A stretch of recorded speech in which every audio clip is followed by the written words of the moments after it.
Hello and welcome to the Happiness Festival, hosted by the Happiness Institute in association with Going Life. Today, we are honored to be joined by Anthony Howard. He is known as the CEO Whisperer because of the discreet work he has been doing with senior leaders around the world for over 15 years. He is the CEO and founder of the Confedere Group, a leadership practice consisting of a team of former chief executives who act as an independent sounding board to current chief executives around their challenges and issues. Anthony is also the CEO and founder of Socratic Leader Academy, which helps people discover the right questions in order to make the right decisions. He is the author of Humanize and also an academic who is about to complete a doctorate in leadership at the University of Notre Dame. Thank you for joining us, Anthony, and it is an absolute honor to have you. We can start talking about business leadership and the moral imperative involved in business leadership or leadership in general. So if you want to talk about that, we can start with a discussion about that, and then we can go into we can go into some of the questions. Sure. And I guess before we kind of even get to the leadership question and as you say, the moral imperative, which for shorthand for the moment arises simply because leaders are persons who lead other persons, and our friends, our husbands, our wives, our sons, our daughters, our partners, they all go to work and they're led by people, and we want them to be kind of looked after, and cared for. And so that kind of creates a moral imperative because we're human beings looking after human beings. But prior to kind of getting to that, so how did I come to be at this point? Why does something like being human at work, why does something like, being the best leader we can be really matter? And I cast my mind back to many, many, many years ago when I was very young, and I'd left school and gone away to sea. I was in the Merchant Navy, and I found that in the middle of the night, grown men would come and talk to me, and I'd be, on the bridge and just, looking out on watch, and I'd see someone or hear someone come up the stairs, and they'd shuffle up the stairs and they'd come through the blackout curtains and they'd come and find me. And they'd stand beside me on the bridge as we looked out into the darkness. And then they'd suddenly say something like, I just got a telegram from my wife, she's leaving me, or I just got a telegram from my wife, my son's in trouble. And they would pour out their difficulties and their challenges, and they just had nobody to talk to. And I found, and I had no idea what the answer was to the questions that they were raising. But I found more than anything else, people wanted someone just to listen to them and frankly kind of care for them as a human being. And so I would, in my ignorance of knowing anything wiser to say, would say, oh, that must be hard, or that must be tough, and that'd go on for an hour or two or 5 minutes or 10 minutes. And then they'd kind of go away and say, thank you. And little did I realise that would kind of be where my career would take me, an opportunity to listen to people, to talk to people, and work with leaders who impact the lives of other people, because they too have nobody to talk to. They too have issues going on in their life. They too are leading people who have issues going on in their life. And all of us, this idea of coming to the Happiness Institute as a question, all of us are searching for something in our lives. It's peace in our relationships. It's happiness at work. However you describe it, we're all longing for this thing. And I found people my whole career that want to talk. People are longing for fulfillment and happiness. So, Anthony, what do you do now? I mean, with this realization, you talk about your career. What is it that you do in your career currently? The simple essence of what I do is I create a space, give people an opportunity for someone to talk to who has no vested interest in anything other than their success. the kind of outcome of the company matters, but what matters for me more than anything else is them as CEO, them as leader, that they are successful in every dimension of their life. So by success, I don't mean, delivering KPIs. That matters. But what matters is that, they are able to come to the end of their career, the end of their life, and say, hey, I've lived a good life. That's what matters to me, to help people be able to say that. And so working with leaders to help them achieve that, give them, and fundamentally it's about giving them that space to talk, the same as the men. They were all men, the same as the men on ships who wanted someone to talk to because they wanted to navigate some kind of complexity or some kind of challenge in their life and needed someone that they could talk to. We often know the answers, but it's often just in talking it through and verbalizing that we go, actually, that is what I think. That is what I understand. So there's that. There's giving people a safe space for someone to talk to who understands their world. And the second thing that I do is, really help people formulate and discover better questions for the big decisions they're facing. The outcome really of both those things is, the minimization of significant risk, whether it's political risk, personal risk, strategic risk, or so forth.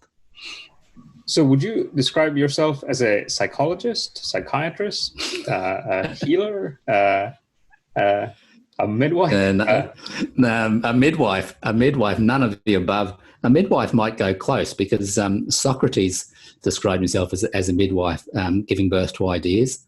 And there's a lot of kind of resonance in that idea of the giving birth to ideas that, to my point before, most of us kind of know the answers. I know myself when I'm talking to one of my mentors, it's rare for one of my mentors to say, here's the answer. And in fact, I don't really want them to say that, but they give me the space to talk and they ask me insightful questions that enable me to come to the realization myself. And I think that's one of the things that matters today is we help people give birth to ideas. The idea of leaders who tell is gone, is done and dusted. And there's still leaders who do that, but that's old school leadership. The better leadership today is leaders who let people rather than leaders who tell people, and that's a giving birth to ideas. So maybe I am something of a midwife, although I would hate to, in any sense, be seen to appropriate that term. But there is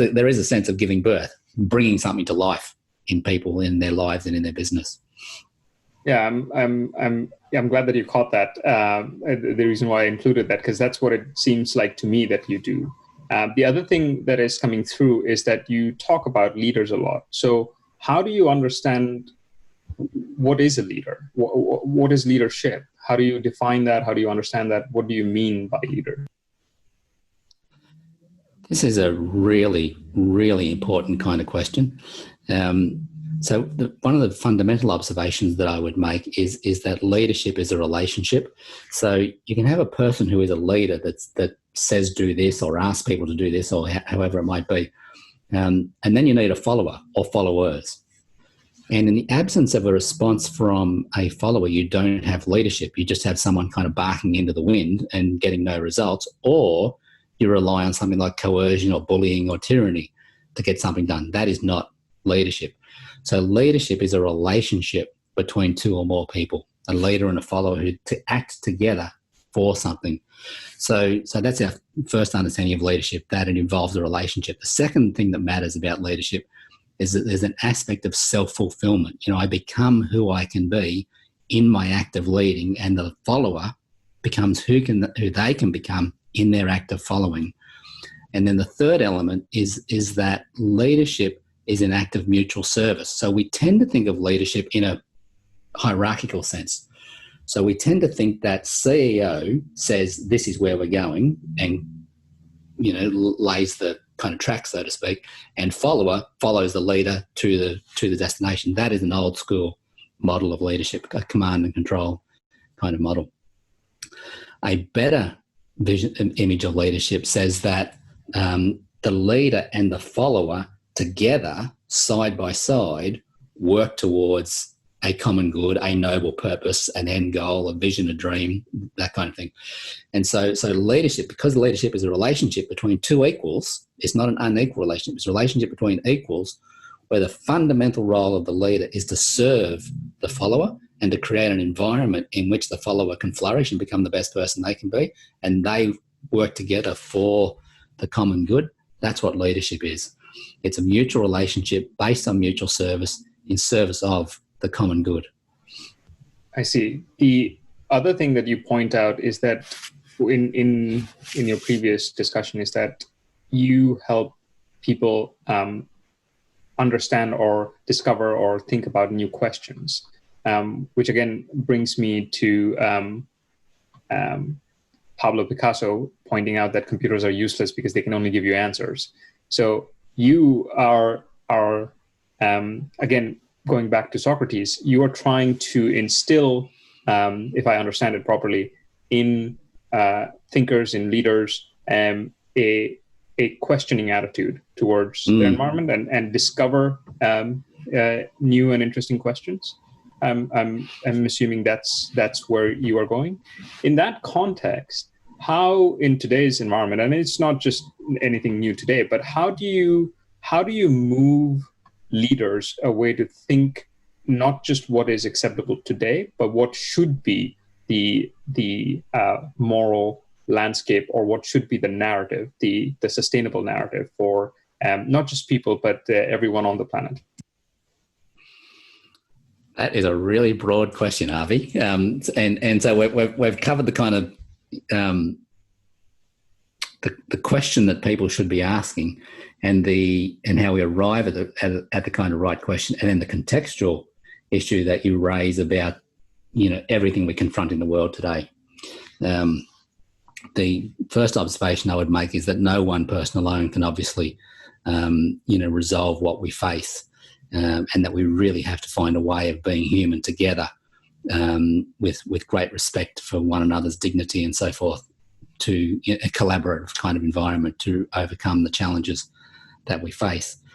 But the significant issue is finding the right question. So, for example, not necessarily a good example, I might think of a better example later, but Volkswagen asked, how do we beat Toyota? And having asked the question, how do we beat Toyota, they then, I'm not saying this was intentional, but because their focus was on beating the competition, the frameworks that allows within the organisation is practices and systems that help beat the competition. So if, for example, they had have asked, how could we become the best car company in the world? How could we become the best, mover of people or transport, however they wanted to articulate, how can we become the best in the world, rather than how can we beat the competition? Excuse me, you come up with a different answer. Now, in coming up with a different answer, they may still have beaten Toyota in terms of that measure that they wanted to achieve, but because they asked the wrong question, that allowed moral practices to creep into the organisation that eventually almost sunk the business. You can see numerous examples of that through history where the objective might be okay, but because you ask the wrong question about it, and so off the top of my head, I don't know what the question is, but the question that you're formulating is, how do we get the world to the place we want to be?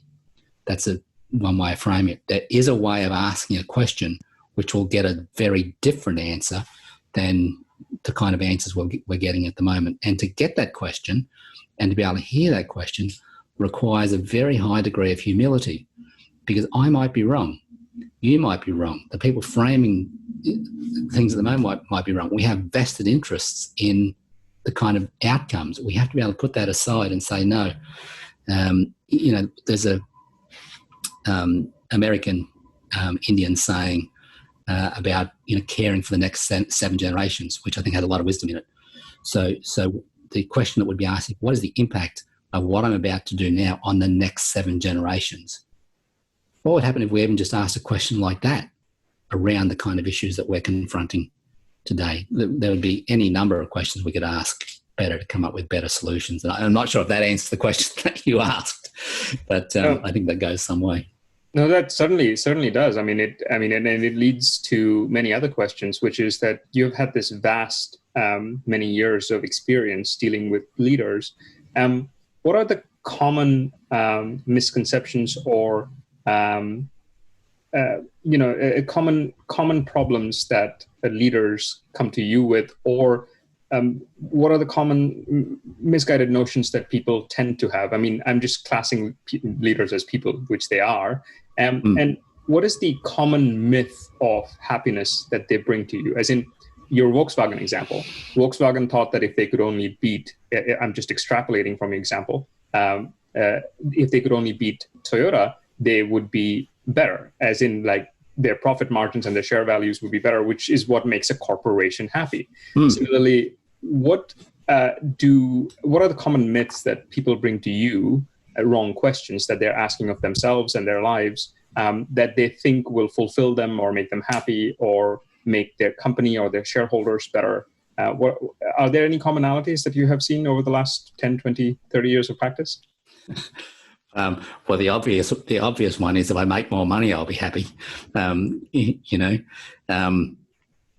Kierkegaard, Søren Kierkegaard, the Danish philosopher, writing 200 years ago, made a couple of very interesting observations. One observation he made was that every generation needs to learn what it is to be human.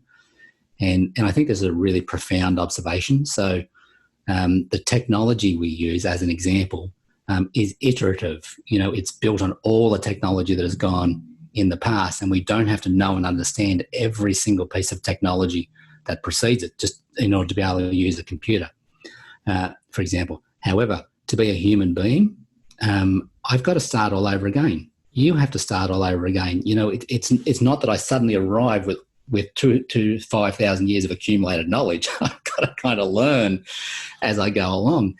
And that is really hard work. And so everybody is on that journey. And we're at different stages in that journey. And so one of the things that we have to be aware of with leaders is they're human like you and I.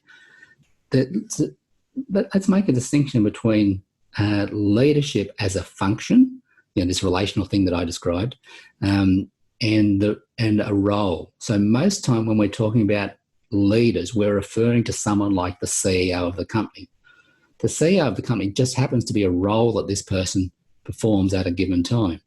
Now, that is a leadership role, I grant that.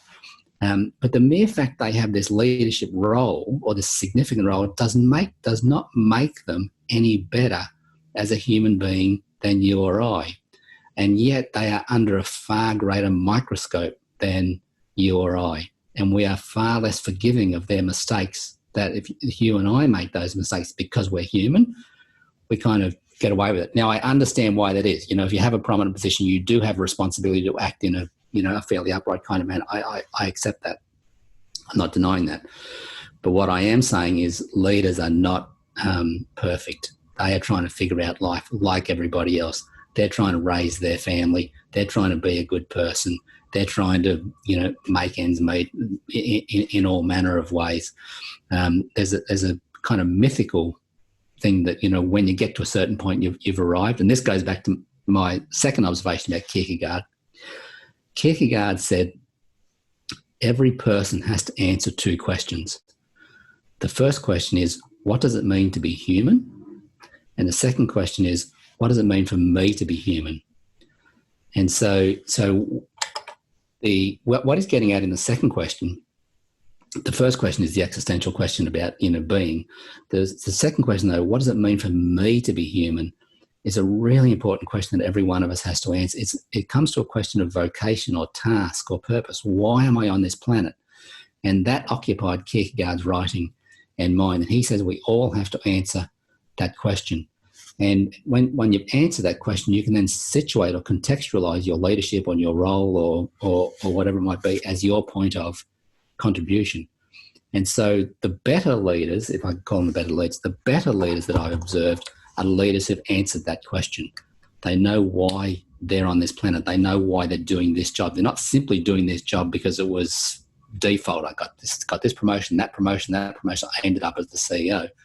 They are usually lesser CEOs. The better CEOs, the ones who have intense clarity about, I'm here for a purpose. This is what I was born to do, and this is how it fits in with the wider social community and everyone that I'm involved with. And then linking back to the question of success, have I arrived? Kierkegaard, I'm a great fan of Kierkegaard, who was a great fan of Socrates. Kierkegaard also makes the observation, he says that we go on a journey through life. And the first stage of life is what he calls the aesthete. And the aesthete measures success or happiness based on other people. And so this comes to your earlier observation. The illusion, and I think we've all been there, when I have that job or make that amount of money or have what you've got, then I will be successful. Then I will be happy.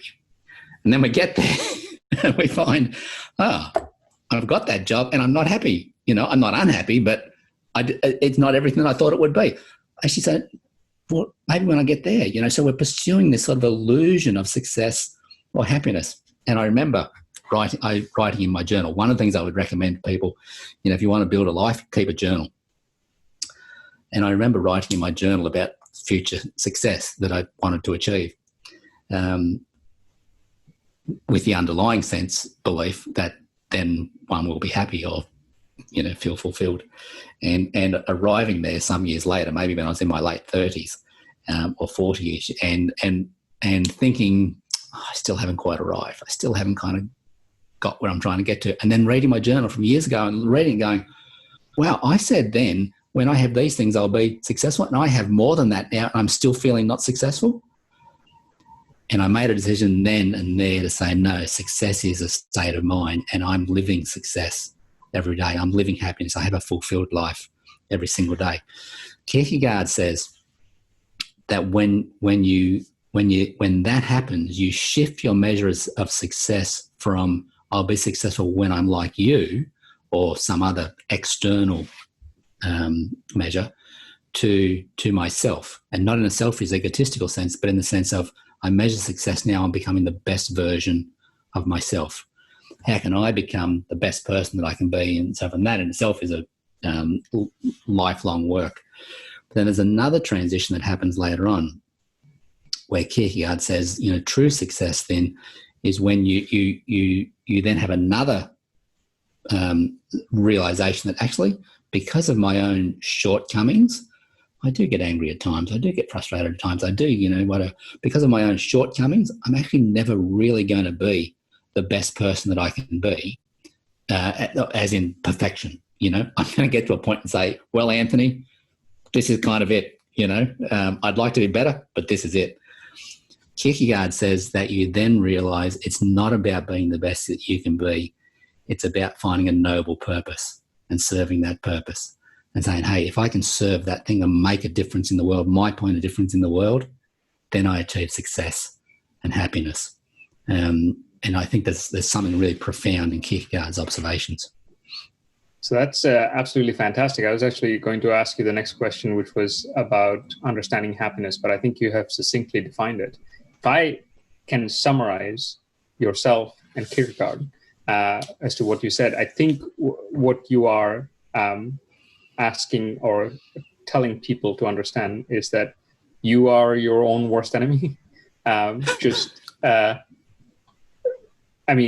only be fulfilled with what you have, but also try to serve a bigger purpose, like look outside yourself. I think if I can, again, extrapolate from what you're saying, many people find happiness at a certain point in their life from bringing another life into the world and taking care of that. They think that provides with meaning and a selflessness. However driven by selfish genes, but still it is that some people find purpose in joining the military and giving themselves up to a bigger cause. Other people become doctors and nurses, especially in this current situations of COVID. And doing fulfilling work in a sense where the work supplies motivation bigger than yourself, bigger than maybe your company even, whether it be transportation or medicine or clergy or whatever it is. If I understand it correctly, that seems to bring people a lot of happiness and meaning. It does. It does. The question that I would raise with regard to that is, or the challenge I would kind of raise is, I don't believe you can ultimately do fulfilling work if you're not fulfilled within yourself. And so work is only an aspect of my life. And so I'm pleased to hear you using the word fulfilment. Fulfilment is a far better term than, happiness, the Greek notion of human flourishing. But fulfilment really captures this idea of we long for something. And what we long for is to be fulfilled in every dimension of our life. And so at a personal level, and so work is only one aspect of our life and is not all that kind of matters. It's a place where we serve and bring our gifts to bear in making our particular contribution to the world, not exclusively. We can do it in other ways as well.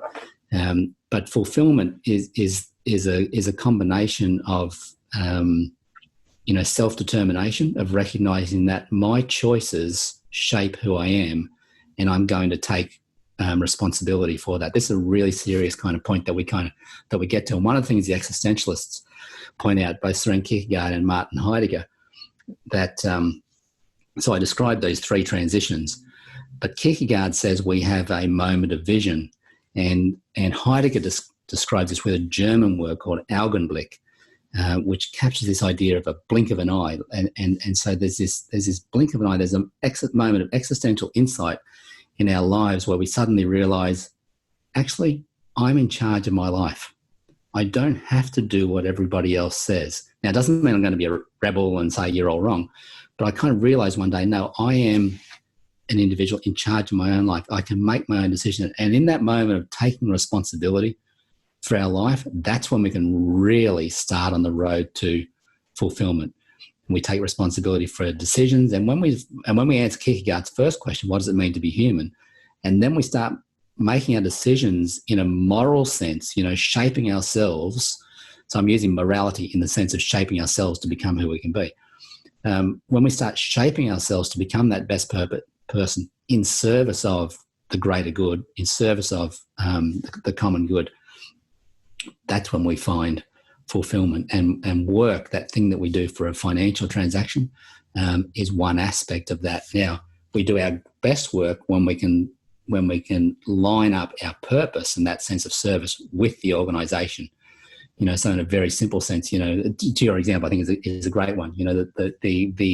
The nurse or the doctor who says, hey, my contribution to the world is one of caring for the sick, for argument's sake, and therefore I become a nurse. And so they're not just nursing as a job, it's a mission. And when you find that sense of mission and purpose at work, it transforms work into something noble as well. How does a leader who understands these concepts, or by discussing these things with you, how does a leader then create an environment for his team or her team and members of their team to have the same kind of ability to flourish, to fulfill themselves, to be happy, both at work and, of course, outside of work as well?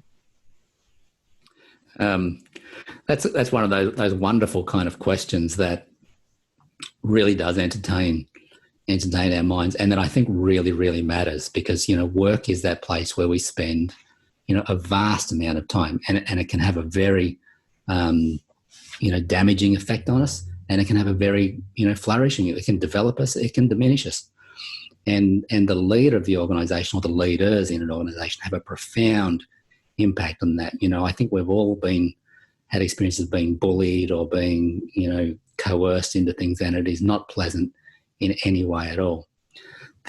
As I said earlier, the fundamental role of a CEO is to create an environment in which people can flourish. That's the fundamental role. Now, I know people might say, no, the fundamental role is to make a profit or to deliver on the KPIs. I don't disagree with that, but I would say that's a transactional kind of purpose. And it must be done. But if the leader can say, hey, my job is to help you become the best person you can be in the context of doing this particular kind of role, then you will flourish in that role. The research is very clear that those people, go above and beyond in terms of their service to the organisation. Having said that, I'm not saying you do it in order to get people to give more than they should. I'm saying that as a result of caring for people, people naturally do more than they would normally do. There's so much good research around the benefits that brings to organisations by truly being human-centred. So the philosophical kind of position is the role of a leader is to create an environment in which people can flourish. How do you do that is your question. One of the ways, it's simple but hard, like many of those things. I would make a distinction between actualization and activation. Most people at work treat other people as children. And we basically think, I don't trust you. I have to tell you what to do. I have to check up on you. Go and do this thing. When you've done it, come back and tell me what to do next. Even those people who do delegate effectively still fall into this kind of trap. And so actualization and the activation distinction, activation means, in a simple sense, I tell you what to do. I activate you. Go and do this task. It might be a major task, but go and do this task. When you've done it, come back to me and I'll give you your next kind of instruction. I'm simplifying it somewhat. Actualization, on the other hand, gives the power to you and says, I trust you to deliver this outcome, to do this thing, whatever it might be. And so here's the mission of the organisation. Here's the purpose of the organisation. Here's the mission of your role, the purpose of your role. You understand that? We have the conversation about that. And then what can I do to support you to do what it is that you need to do in order to do that? That actualizes people. And when people are actualized, I feel that the person, they feel, hey, I have the authority to do it. I have the responsibility to do it. My boss trusts me to do it, and I'm going to get on and do it. And then when they fail, because we all fail at times, this is a key kind of moment. When they fail or slip up in some sort of way, the boss that says, well, yeah, it's kind of, I kind of knew that would happen. That boss is still operating with an activation mindset. But the boss who then turns around and says, that's okay. I've made a few mistakes myself. What do we learn from this? What are you going to do differently? How are you going to do it differently next time? What can we all do to support you? Whatever it might be. And so the key thing is to actualize people, to give them the authority and power to do, and responsibility to do what they need to do to fulfill their role. There's a whole lot of other practical things you can do, helping people, learn to, build self-awareness and moral competence and relational transparency and those kind of things. But the fundamental thing is that outlook that says, I'm going to treat you as an adult who has made a choice to come to work. You've volunteered your time because you could have volunteered it somewhere else, made a choice to come to work. And I'm going to say, what can I do to help you grow and flourish and become all you can be here at work? That's very succinct and helpful for somebody like me who has many interns. And living here in Oxford and having interns here means that you kind of cycle through every 3 years. Right. And young ones come, and the nice thing is that they come from 170 countries, and they're bright and best from all over the place. And I see my role exactly as you mentioned, is kind of a mentor, because they will probably move on to bigger, better, much more amazing things and find things in their life. But whilst they are hanging out with us here in our team, the idea is to kind of chisel the diamond some more. Yes. And they will then model their leadership, their future leadership, on what they experience with you, what they experience everywhere else, as we all do. And so people who have a great experience of leadership, where they felt cared for, where they felt respected, where they've been able to grow and flourish and develop, they become good leaders. And then it cascades through organizations. You discussed during our discussion so far about how you have thought through various stages in your life. But what does the concept of fulfillment and happiness, I know you like fulfillment better than happiness, but this is the Happiness Festival. So what does happiness and fulfillment mean to you in your life?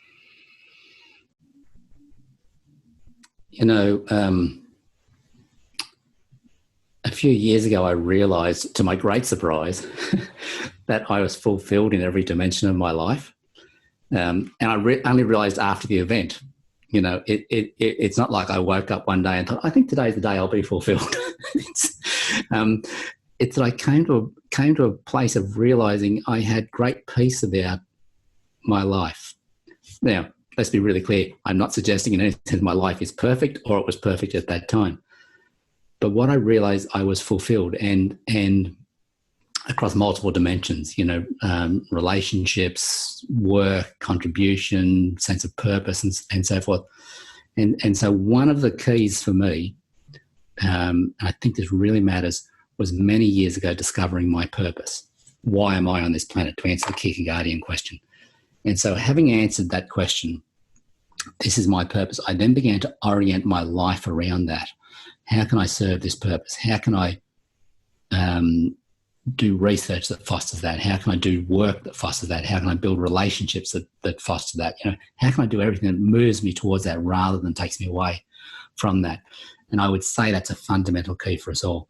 Once we find our purpose, as we move towards our purpose, we find ever greater fulfillment in our life, because the things that don't really matter fall away.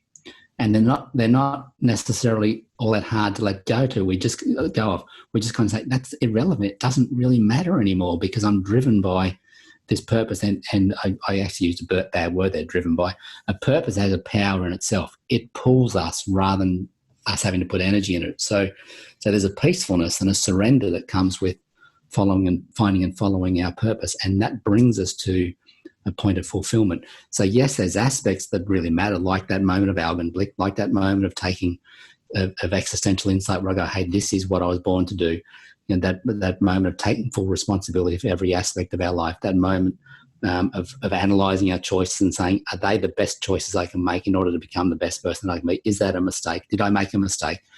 How am I going to recover from that, and so forth? So there's a constant kind of iteration forward. And as I said, we never achieve perfection. But that then, to my mind, is the key to happiness. Being able to say, this is what I was born to do. Letting go of those things that compete with that, making choices in my life that shape who I am. Lots of us go to the gym and exercise, and we know that through exercise we shape our physical self. But through moral choices, we shape our moral self. And a moral choice, let me be clear, a moral choice is a choice that coincides with what it is to be human. So I do things that foster my humanity rather than diminish my humanity. When I make those kind of good choices towards what is good and true, I shape my whole being. And as we shape our being, we become fulfilled. We become happy. So one of the final questions is, from that, how do you, well, it's not how, but do you have any practical tips for people, not just in Australia, but everywhere else in the world, who are going through numerous crises? COVID is one of them, and the biggest one of them, but several other situations, whether loss of job or loss of security or all of these different things. How, in this kind of environment, what are the practical tips that you would say that they could take away to bring fulfillment or a little bit of joy or happiness in their lives? This might be counterintuitive, but I have made the observation that we become our best selves, whether as an individual or as a leader or whatever. We become our best selves in service, in giving ourselves to a noble cause, giving ourselves to another person, whatever it might be. So there is an incredible amount of loss in the world today. As you point out, it's a loss of income, it's a loss of work, it's a loss of life, it's a loss of functioning, human functioning. And we can look at what I've lost in this. But strangely enough, we have an opportunity to give to others.